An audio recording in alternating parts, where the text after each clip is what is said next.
He was the face of joy, the smooth voice behind wedding ballads, graduation anthems, and love songs that echoed through decades.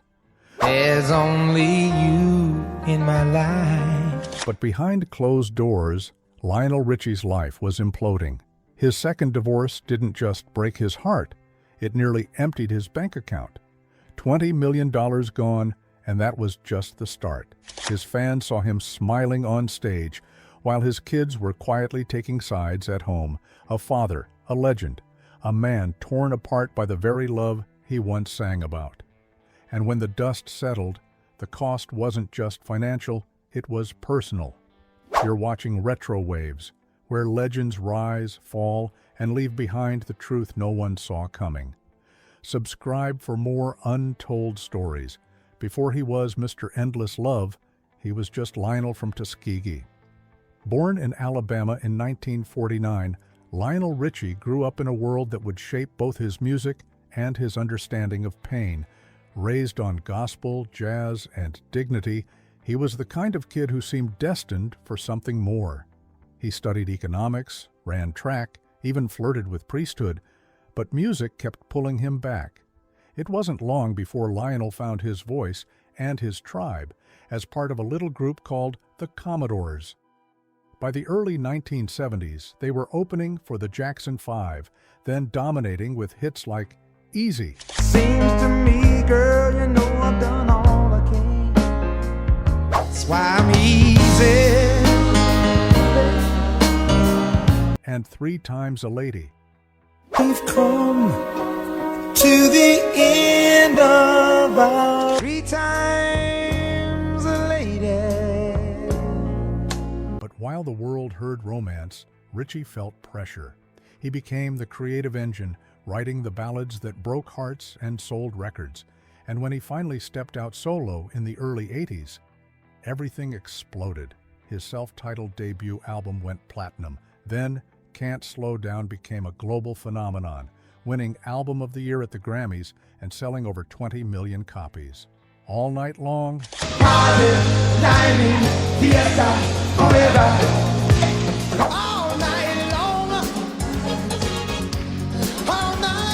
hello,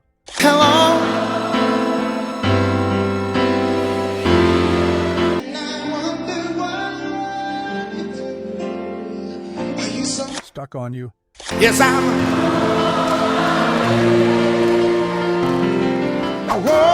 leaving on that midnight train tomorrow. They weren't just hits. They were moments in time.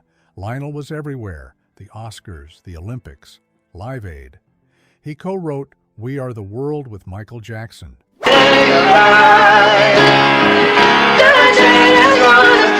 He was making history.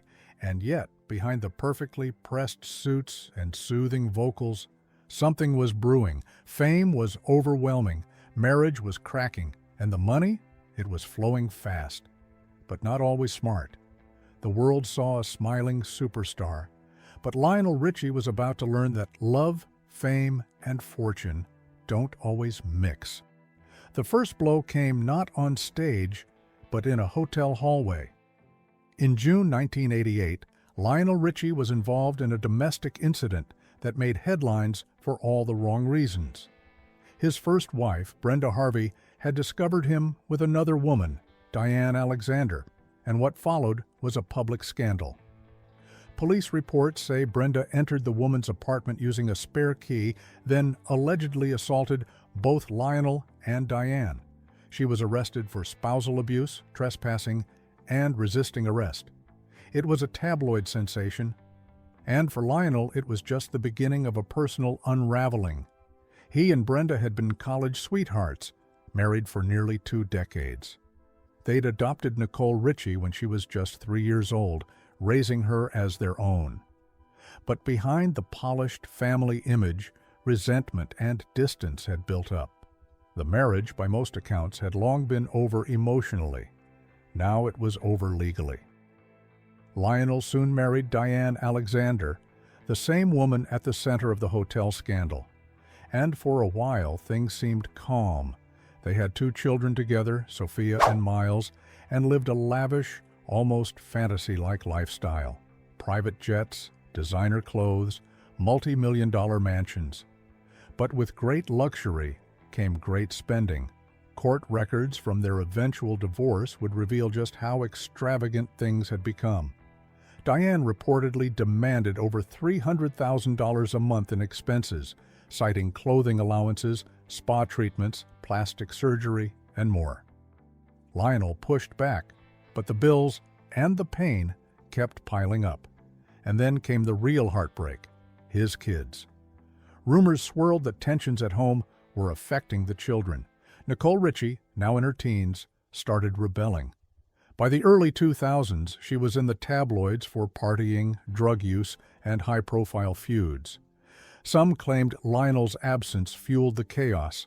Others blamed the divorce. Either way, the family was quietly falling apart. And Lionel? He kept performing, kept smiling, kept pretending everything was fine, but his bank account and his heart told a different story. By 2004, Lionel Richie wasn't just going through a divorce, he was watching his fortune disappear. The final settlement with Diane Alexander was estimated at $20 million. On top of that, Richie was paying nearly $300,000 per month in support. Legal fees, real estate losses, and mounting debt made it even worse. And while he was still touring and making music, his records weren't selling like they used to. Sources close to the singer say he was forced to downsize. In private, he admitted that the divorce nearly bankrupted him. In one interview, he said, "I was scared. I was seriously afraid I wouldn't recover financially. It all happened so fast." At 55, the man who once stood atop the world was now counting every dollar and wondering how long he could keep going. And yet, he did keep going. He took overseas gigs, played to loyal fans in Asia, Europe, the Middle East, released new albums even as they struggled to chart. He worked harder than ever, not for the fame anymore, but to survive. Behind the smile was exhaustion. Behind the comeback was desperation. Lionel Richie had fallen, and very few noticed. The divorce didn't just scar Lionel, it scarred his children. Nicole Richie, now a rising celebrity thanks to The Simple Life with Paris Hilton, began airing family tension in interviews.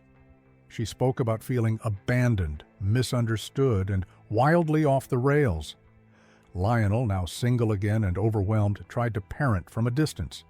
But damage had already been done. Meanwhile, his younger kids, Miles and Sophia, children from his second marriage, were caught in the crossfire. As Diane fought for more money and Lionel tried to stabilize his life, the children were often kept out of the spotlight. But insiders whispered of strained holidays, awkward transitions, and parental cold wars. Lionel rarely spoke publicly about the chaos, but in quieter interviews he hinted, "My family went through hell. I tried to be there for everyone. But sometimes you can't fix everything." Years later, Sophia would go on to model for major brands. Miles found his way into fashion and photography. Nicole found peace in motherhood and business. But it took years of healing and forgiveness. And Lionel? He reinvented himself. By the late 2000s and 10s, he became a judge on American Idol, reintroducing himself to a new generation. He laughed, he mentored, and quietly he started to recover, emotionally, spiritually, and financially. But the scars? They never left. He sang about forever love. But for Lionel Richie, forever came with a cost. The man who wrote the soundtrack to millions of love stories nearly lost his own, first to infidelity, then to ego, and finally, to a divorce that stripped him bare. He stood on stage, serenading crowds with "Hello," while his real life was filled with unanswered calls, courtroom battles, and quiet heartbreak, and yet he kept going. Because sometimes legends don't fall loudly, they break quietly, and still find the strength to sing through the pain. Lionel Richie lost millions, he lost time with his kids, but he never lost his voice, and maybe that was the one thing that saved him.